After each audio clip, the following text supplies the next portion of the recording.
Assalamualaikum warahmatullahi wabarakatuh. Saya Iwayan Jihan Pramana, mahasiswa S2 Program Studi Teknik Sipil. Dalam hal ini, dalam mata kuliah Manajemen Irigasi akan menjelaskan tentang modernisasi daerah irigasi. Selanjutnya, di mana kita ketahui bahwa dalam perencanaan modernisasi ada beberapa hal yang perlu kita ketahui, yakni bahwa modernisasi irigasi dilakukan secara selektif, harmoni, dan bertahap. Kemudian diikuti dengan penerapan sistem planning, review, desain, dan detail desain. Kemudian dianalisis melalui perangkat uji yang sudah ada, yaitu seperti PAI, IKSI, ataupun IKMI.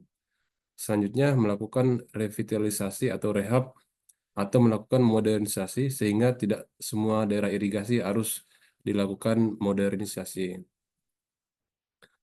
Untuk perencanaan modernisasi irigasi itu eh, pelaksanaannya memperhatikan beberapa hal seperti sumber daya alam, lingkungan, dan dinamika perubahannya, kemudian kondisi politik dan ekonomi nasional, asas hukum yang berlaku, dan kemampuan pembiayaan untuk modernisasi irigasi. Adapun sasaran yang ingin dicapai dalam modernisasi irigasi adalah irigasi yang berkelanjutan, sustainable, kemudian peningkatan efektif dan efisiensi irigasi, dan peningkatan tingkat layanan ke petani sebagai pengguna irigasi. Selanjutnya, ruang lingkup atau pilar modernisasi irigasi terdapat 5, yaitu peningkatan keandalan air, perbaikan sarana dan prasarana irigasi, penyempurnaan sistem pengelolaan irigasi, penguatan institusi, dan pemberdayaan sumber daya manusia yang mengelola irigasi tersebut. Selanjutnya, dalam modernisasi dikenal juga pancakrida modernisasi, yaitu setiap irigasi itu perlu memenuhi beberapa hal seperti terkait dengan pembacaan data yang otomatis, cara mengirim data telemetri secara online, analisa airnya menggunakan perangkat komputer, kemudian pengoperasian pintu menggunakan online juga, dan operasi pintunya secara elektromekanikal. Ini adalah beberapa kriteria dalam modernisasi irigasi. Selanjutnya, catur pantau modernisasi terdiri dari 4 hal, yaitu mengenai kecukupan air irigasi, kemudian keandalan dan produktivitas air irigasi, keadilan atau seluruh petak petani diusahakan mendapatkan atau dialiri air, kemudian flexibility, yaitu lentur terhadap perubahan pengelolaan air karena permintaan petani. Selanjutnya, dalam memodernisasi irigasi, kita perlu mengidentifikasi bangunan-bangunan irigasi itu sendiri.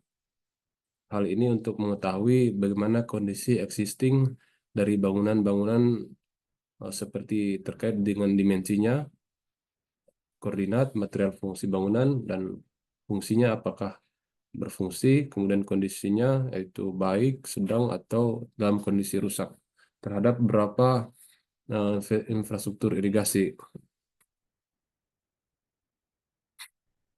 Ini adalah contoh dari peta jaringan daerah irigasi, yaitu yang dari bangunan bendungnya akan terus melalui saluran primer, kemudian dilanjutkan ke saluran sekunder dan tersier dengan melewati bangunan-bangunan pembagi.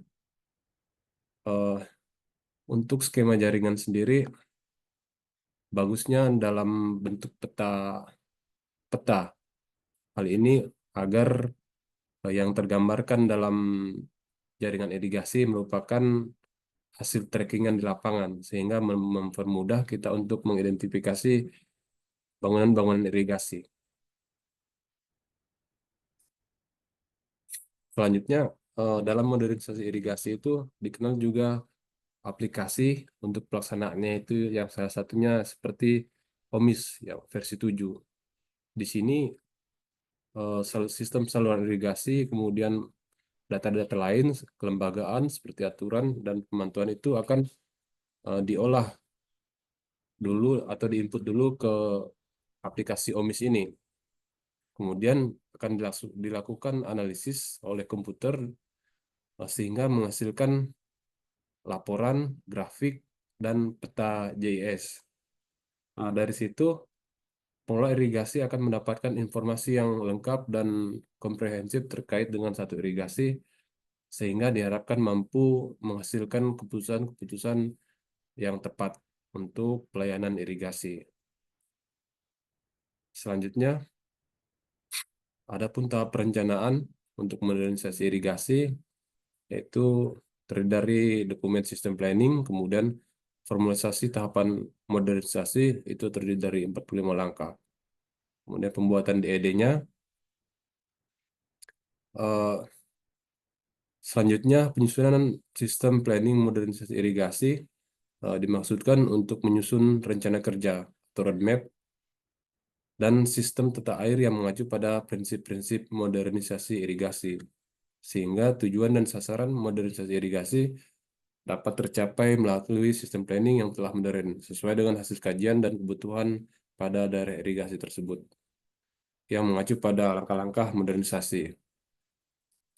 Adapun sistem planning modernisasi irigasi itu terdiri eh, banyak hal, yaitu yang dari awal pertama adalah tentang kondisi sumber air dan raca airnya. Dimaksudkan untuk mengetahui kondisi sumber air yang ada, baik itu secara existing ataupun rencana ke depannya. Itu hasil dari eh, substansi ini, yaitu membuat basic desain tambungan air. Selanjutnya ada perlu juga diketahui profil sosial ekonomi, teknis, kelembagaan, dan lingkungan pada suatu daerah irigasi. Hal ini agar mendapatkan gambaran PZKL existing guna pengembangan modernisasi irigasi yang outputnya adalah sebuah dokumen tertulis khusus yang menyangkut tentang profil tersebut. Selanjutnya, kesesuaian lahan dan jenis tanaman. Ini perlu dilakukan pemetaan penggunaan lahan terhadap luasan potensial fungsional pada suatu daerah irigasi. Yang juga terkait dengan poin 4. Poin 3 dan poin 4 ini masih berhubungan sehingga nantinya diketahui berapa luasan masing-masing potensial dan fungsional pada suatu daerah irigasi. Itu biasanya dituangkan dalam peta dengan skala 1:5.000. Kemudian juga yang poin 5 itu lakukan tinjauan dan dokumentasi cara operasi. Hal ini bertujuan untuk merubah cara operasi baru, maksudnya untuk merubah operasi yang lama, kita harus juga mengetahui operasi yang secara existing sehingga nantinya dibuat untuk merubah menjadi operasi yang baru. Selanjutnya, eh, nomor 6, poin 6 itu kita melakukan tinjauan terhadap sistem tata air irigasi existing agar kita mendapatkan tata air yang nyata, alokasi nyata, dan kehilangan nyata pada air yang ada di irigasi tersebut. Selanjutnya, poin 7 kita meninjau sistem budidaya pertanian untuk merekomendasikan perbaikan budidaya pertanian yang tepat. Kemudian tinjauan kelembagaan, hal ini bertujuan untuk mendapatkan rekomendasi yang tepat untuk perbaikan kelembagaan yang mengelola irigasi tersebut. Poin 9, identifikasi permasalahan, sehingga dapat diketahui hal-hal yang masih kurang dalam pengelolaan irigasi tersebut dan diperbaiki untuk depannya sebagai salah satu bentuk modernisasi. Poin 10, jumlah, status, dan kualifikasi personil, kemudian fasilitas operasional. Hingga hal yang berkaitan di mana kualifikasi personil dan fasilitas operasional itu menjadi hal yang sangat penting dalam pengelolaan irigasi, di mana semakin bagus kualifikasi personil dan semakin bagus kualitas fasilitasnya, maka biasanya akan menghasilkan kinerja yang lebih baik. Kemudian poin 12, tinjauan terhadap sistem jaringan irigasi. Yang poin 13, memiliki rencana kerja roadmap. Artinya di sini modernisasi akan dilakukan bertahap. sehingga perlu dibuatkan roadmap untuk mengetahui batas waktu yang diperlukan untuk melakukan modernisasi irigasi. Kemudian rencana sistem tata air irigasi untuk peningkatan layanan irigasi sesuai dengan prinsip modernisasi. 15. Desain dasar infrastruktur basic design. Ini merupakan langkah awal. Setelah ada data sistem, kita mulai melakukan desain dasar atau basic design terhadap perbaikan-perbaikan infrastruktur yang akan dimodernisasi. Kemudian rencana sistem irigasi pintar yang dapat berupa SCADA atau sistem yang lainnya. Ini nantinya berupa dokumen dengan dengan ketentuan-ketentuan untuk melakukan dokumen modernisasi irigasi. Kemudian rencana pembagian kerja antar instansi terkait. Hal ini dibutuhkan bukan hanya dari Dinas Pertanian ataupun Dinas Pekerjaan Umum yang bidang irigasi, tapi terdapat juga instansi-instansi lain yang dapat saling membantu, sehingga pelaksanaan irigasi ini dapat secara maksimal untuk memenuhi kebutuhan masyarakat. Kemudian harus juga terdapat rencana pengembangan sumber daya manusia yang terlibat di dalamnya. Hal ini untuk mengupdate setiap informasi ataupun aturan-aturan yang berlaku dalam keirigasian dan rekomendasi peningkatan sistem budaya pertanian. Jadi kesimpulan yang diperoleh dalam modernisasi irigasi bahwa eh, beberapa poin penting yang dapat mempengaruhi aspek pertanian dan lingkungan seperti untuk modernisasi irigasi itu yang pertama adalah modernisasi irigasi dapat mengefisiensi penggunaan air dan meningkatkan layanan sehingga lebih sedikit air yang terbuang dan lebih banyak air yang mencapai tanaman sangat penting di daerah dengan sumber daya air terbatas. Kemudian peningkatan produktivitas pertanian. Dengan sistem irigasi yang lebih efisien dan tepat, tanaman mendapatkan jumlah air yang optimal dan dapat meningkatkan hasil panen dan kualitas produk pertanian. Kemudian penghematan biaya dan waktu. Sistem irigasi modern seringkali otomatis dan dapat dikendalikan dari jarak jauh, sehingga mengurangi kebutuhan tenaga kerja manual dan menghemat waktu serta biaya operasional bagi petani. Konservasi lingkungan. Dengan mengoptimalkan penggunaan sumber daya air, dapat mengurangi risiko erosi tanah dan pencemaran air yang sering terjadi akibat air irigasi yang berlebihan. Selanjutnya, irigasi perubahan iklim.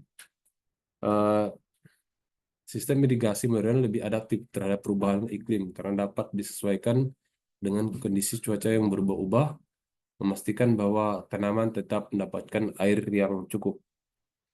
Namun juga terdapat tantangan yaitu investasi awal yang tinggi, di mana untuk memasang sistem yang baru, modernisasi, investasi menjadi seringkali terbayar dalam jangka panjang melalui peningkatan efisiensi dan produktivitas. Kemudian peningkatan manajemen irigasi. Poin plus selanjutnya yaitu modernisasi irigasi dapat memungkinkan pemantauan dan pengolahan irigasi yang lebih baik melalui penggunaan teknologi seperti kontrol otomatis yang memberikan data real time dan data analisis yang membantu petani membuat keputusan yang lebih tepat. Secara keseluruhan, modernisasi irigasi menawarkan banyak manfaat yang signifikan dan pertanian dalam bidang pertanian dan lingkungan, meskipun terdapat tantangan-tantangan yang tertentu seperti biaya yang perlu diatasi untuk memaksimalkan potensi manfaat tersebut. Sekian yang dapat saya sampaikan, lebih dan kurangnya mohon maaf. Assalamualaikum warahmatullahi wabarakatuh.